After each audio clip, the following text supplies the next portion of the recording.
All right, today we're going to speak about codependency. Are you codependent? How do you know? Well, when dating or in a relationship, do you tend to put a man's needs before your own? Do you lose your sense of self? If you do, you might be behaving in codependent ways. And in this video, I'm going to reveal the signs of codependent behavior and how you can begin to have healthier relationships. First, let's define codependency. Codependency refers to any enmeshed relationship in which one person believes they need to tend to somebody else's needs while losing their own sense of autonomy. So you become so enmeshed that you prioritize somebody else's needs over your own and you lose yourself. I've definitely done this. It's very common. So if you are codependent, please comment below.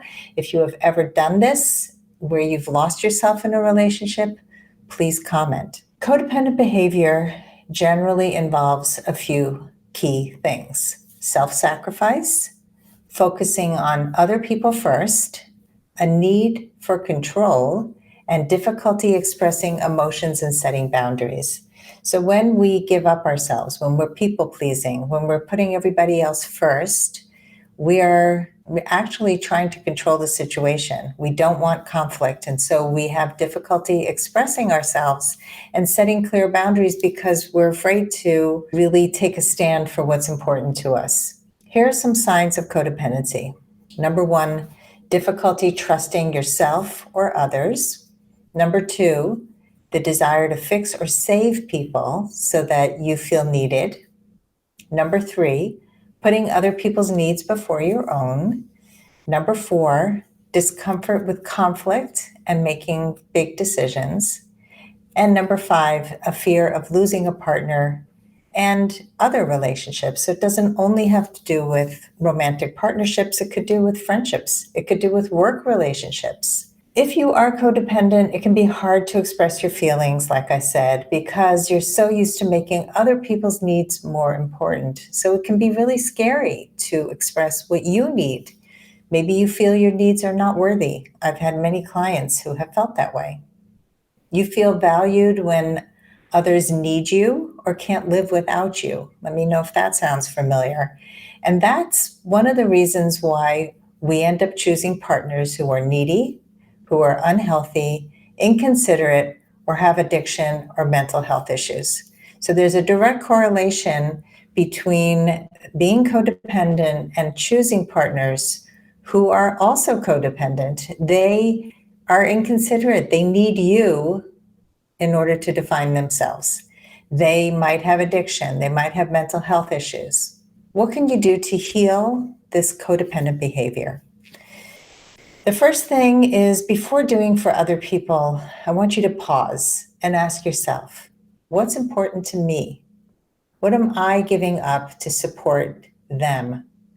So that pause is really important because we have such an automatic yes, or I'll do for you, or you come first, that we often need to just take that pause and say, what do I need? Because if you're not filling your own needs, you're going to be losing yourself continually.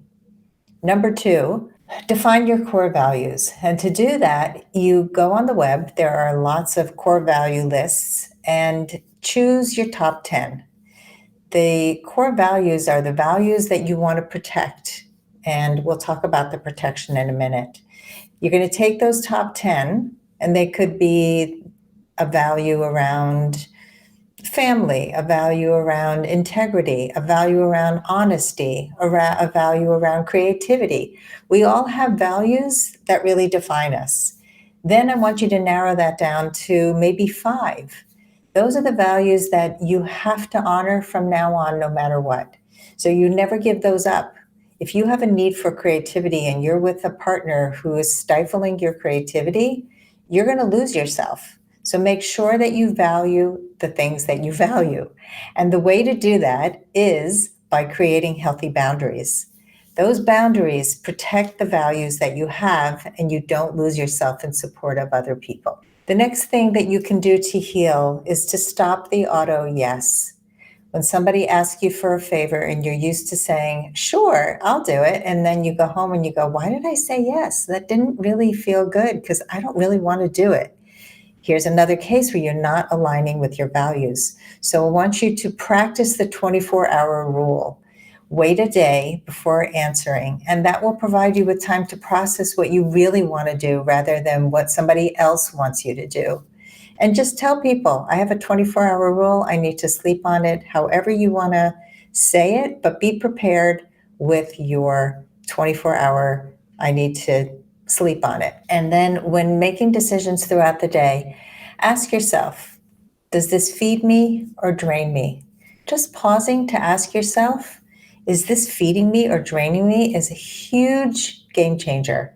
Because if it's healthy for you, if it aligns with your values, it's going to feed your soul. It's going to make you feel alive and energized. But if it's codependent behavior, if it's doing for somebody else where you lose yourself, it's going to drain you.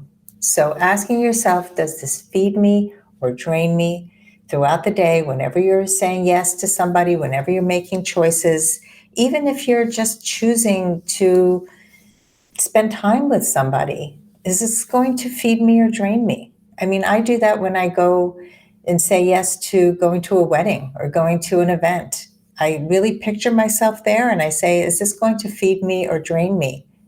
And that's how I make my decisions. And the last step is to practice healthy ways to take care of yourself. Self-care, exercise, eat well. It's really important to take care of those needs before you start focusing on other people. We tend to ignore our own needs, not exercise, not eat well, not read, not do the things that fill you up, and just start draining yourself from the minute you wake up. If you practice these 6 steps, and I'll review them really quickly. Pausing before doing for others and asking yourself, what's important to me? What am I giving up to support somebody else? Number 2, finding a list of core values on the web and choosing them and getting it down to your top 5 and protecting those. With number 3, boundaries, so you don't lose yourself. Number 4, stop saying yes when you mean no. That's the auto yes. And to do that, practice the 24-hour rule. Number 5, when you're making decisions throughout your day, ask yourself, does this feed me or drain me? If it's not feeding you, stop doing it. And number 6, practice healthy ways to take care of yourself. Remember to feed your soul before feeding somebody else's. And over time, if you practice these 6 steps, you will be able to start breaking that pattern of codependency and have healthier relationships.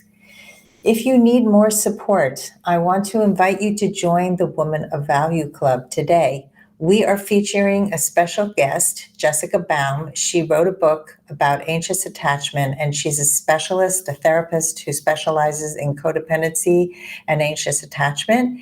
And she is going to be giving an hour-and-a-half masterclass Monday, July 11th, on codependency and anxious attachment.